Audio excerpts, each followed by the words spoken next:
বিএনপির রাজনীতি থেকে তো বিএনপি সরছে না দেখা। সে রয় তাকে এমন ট্রেনিং দিয়ে পাঠালো যে তিনি কট্টর ভারত বিরোধী হয়ে গেলেন, ভারত ঢাকায় ফিরে গিয়ে। এটা তো রয়ের ট্রেনিং এর ব্যর্থতা। যদি 5ই আগস্টের আগে ভাবা গিয়েছিল যে বিএনপির ক্ষমতায় আসার একটা সম্ভাবনা তৈরি হয়েছে, কেউ না তো ভাবেনি না, বিএনপি নিজেই নিশ্চিন্ন ভাবে না। না। এটা প্রচার করা হতো বাংলাদেশের সাংবাদিক, বিএনপি সে তো নিশ্চিন্ন। আমি জানতাম নিশ্চিন্ন না, হতে পারে না। কোনো রাজনৈতিক আদর্শ ভিত্তিক একটা দল নিশ্চিন্ন হতে পারে না। সংখ্যা দিয়ে বিচার করাটাই ভুল। জামায়াত কি কোনোদিন নিশ্চিন্ন হবে? নিশ্চিন্ন হবে না কোনোদিন, কোনোদিনই। কারণ একটা আদর্শে তারা বিশ্বাস করে, সেই আদর্শ অনুযায়ী তো থাকবে। সংখ্যায় আপনি যাই থাকুন, আরেকটি কেয়ারটেকার সরকারের অধীনে, নিউনুসের অধীনে নয়, আরেকটি কেয়ারটেকার সরকারের অধীনে নির্বাচন হওয়া উচিত।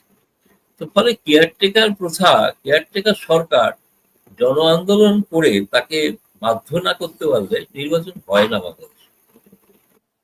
না আমি র কি শেখ হাসিনাকে ট্রেনিং দেয় না, এটা তো আমার মনে হয় আগে না দিয়েছে, তাকে।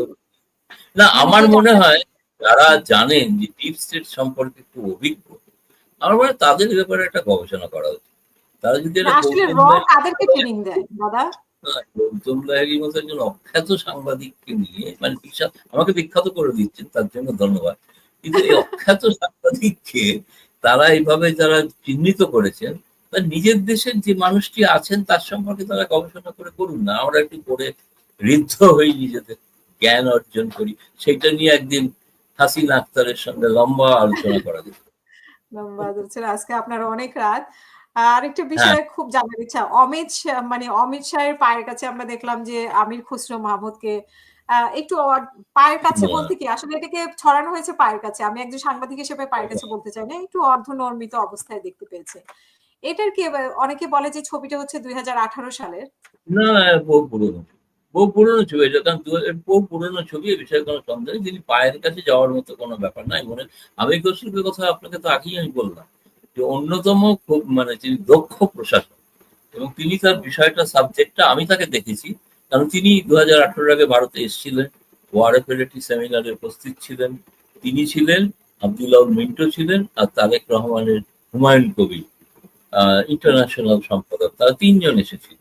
তিনজন ছিলেন, তাদের সঙ্গে আমাদের খুবই ঘনিষ্ঠতা হয়েছিল, এবং ঘনিষ্ঠ ছিল। এবং আমি আপনাকে বলেছি কিনা আগে যাই না, আব্দুল্লাহর বাড়িতে আমি এর আগে গিয়েছিলাম।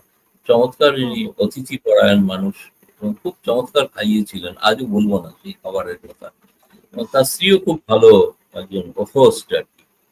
তো আমি খুব মুগ্ধ ছিলাম তার সঙ্গে কথা বলে। তা আমি আর বলবো না যে তার সঙ্গে আমার এখন নিয়মিত কথা হয়, সেটা বলছি না, বললে বিপদে পড়বেন কি জানি না, আবার কি বলবে রয়ের লোকের সঙ্গে কথা বলতে।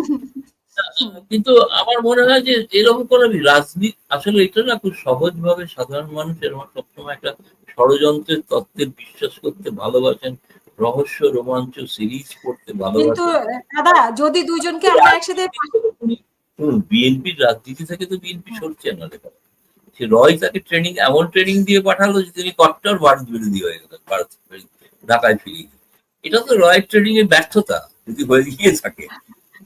না, আমি তো আমরা যদি অমিত শাহের সাথে ওনাকে পাশাপাশি বসতে দেখতাম না, না, তাহলে অমিত শাহ স্বরাষ্ট্রমন্ত্রী, তার সঙ্গে তো স্বাভাবিক দেখা করবেন সকলেই, চেষ্টা করবেন দেখা করার।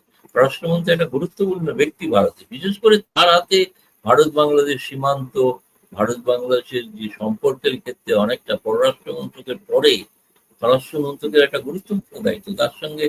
তিনি একজন শুধু তাই না, তিনি ভারতীয় জনতা পার্টির সেই মুহূর্তে সভাপতি ছিলেন। ফলে ভারতীয় জনতা পার্টির শাসক কি ভাবছে বাংলাদেশে, সেটা জানাটা স্বাভাবিক, একটা কৌতূহল থাকতে পারে, আকর্ষণ থাকতেই পারে। কিন্তু সেই ছবিটাকে সম্প্রতি যে প্রচার করা হয়েছিল, ওইটা আবার বাংলাদেশের, মানে তা কি আর বলবো, বলার কিছু নেই। ওই বাঙালিদের ওইটা একটা আমার রোগ আর মনে কি। হয়। সব হ্যাঁ, বাঙালি আর একজন বাঙালিকে সন্দেহের চোখে দেখে। আচ্ছা দাদা, আমার দর্শকে দুইটি প্রশ্ন আপনার কাছে জানতে চাইছে। একটা হচ্ছে আল্লামা দেলোয়ার হোসেন সাঈদীর সাক্ষী সুখরঞ্জন বালিকে দমদম কারাগারে পাওয়া যায়, এখানে কি ভারতের বিএসএফ জড়িত ছিল কিনা, ভারত কি বাংলাদেশে গুমে জড়িত ছিল কিনা, আপনার যদি আমি জানি না জানা এই থাকে। ভদ্রলোক, মানে এই ভদ্রলোক কোথায় কখন ছিলেন, কবে পাওয়া গিয়েছিল। ভারতের জেলে কিন্তু অনেক বাংলাদেশ আটক আছেন, নেই যে তা নয়। এবং সম্প্রতি পররাষ্ট্র মন্ত্রণালয় একটা তালিকা দিয়েছেন বাংলাদেশের এখানে মিশনকে। প্রায় সে সংখ্যাটা 2000, প্রায় 2500-এর ওপরে। এবং সেই নামধাম ঠিকানা নিয়ে বাংলাদেশের মিশন তারা কিন্তু প্রত্যেকটি জেলে গিয়ে তাদের সঙ্গে কথা বলছে সেই অপরাধীদের সঙ্গে, তথাকথিত অপরাধী, সকলে অপরাধী নয়। এবং কেউ কেউ খুবই মানবিক, কোনো করুণ কাহিনীও আছে, খুবই নিদারুণ করুণ কাহিনীও আছে, অকারণে জেলে যেতে হয়েছে এমন কাহিনীও আমি শুনেছি। মানে সেই বিষয়ে তদন্ত করছেন তারা, দেখছেন। এবং আমার মনে হয় এটা, আমি ঠিক বিশেষ একটি নির্দিষ্ট ব্যক্তির নাম বললেন, আমি এটা পরবর্তীকালে খোঁজ নিয়ে হয়তো বলতে পারবো, এই মুহূর্তে জি, আমি বলতে আপনার পারছি। পরবর্তী কোনো অনুষ্ঠানে যদি আপনার সাথে আবার সুখরঞ্জন বালি, সে খুব আলোচনায় সাইড এর ব্যাপারে আরকি। সো আচ্ছা আচ্ছা। আপনার কাছে পরবর্তীতে জানতে চাইবো। আমরা শেষ করব। শেষ করার আগে যেটা জানতে চাই যে আওয়ামী লীগের অবস্থান আপনার ভবিষ্যতে কি মনে হচ্ছে? মানে তারা সুসংগঠিত হয়ে কিছু করতে পারবে কিনা? সামনে তো নির্বাচনের কথাবার্তা চলছে। যদিও আরেক পক্ষ নির্বাচন চাচ্ছে না। এরকম পরিস্থিতির মধ্যেই বাংলাদেশ, আপনি যেহেতু সাংবাদিক আপনি ভালো করেই জানেন কি পরিস্থিতিতে বাংলাদেশ আছে এখন। না, তো আপনাকে তো সেখানে আগেই আওয়ামী লীগ, বলেছি, বাংলাদেশের আমি মনে করি দুটি রাজনৈতিক দল সাময়িকভাবে তাদের ব্যাহত আঘাত হতে পারে, পিছিয়ে যেতে পারে। আপনি কি ৫ই আগস্টের আগে ভাবা গিয়েছিল যে বিএনপি ক্ষমতায় আসার একটা সম্ভাবনা তৈরি হয়েছে? কেউ না, তো ভাবেনি, না? বিএনপি নিজেই নিশ্চিহ্ন ভাবে রেখে, না। না, এটা প্রচার করা হতো বাংলাদেশের সাংবাদিক, বিএনপি সে তো নিশ্চিহ্ন।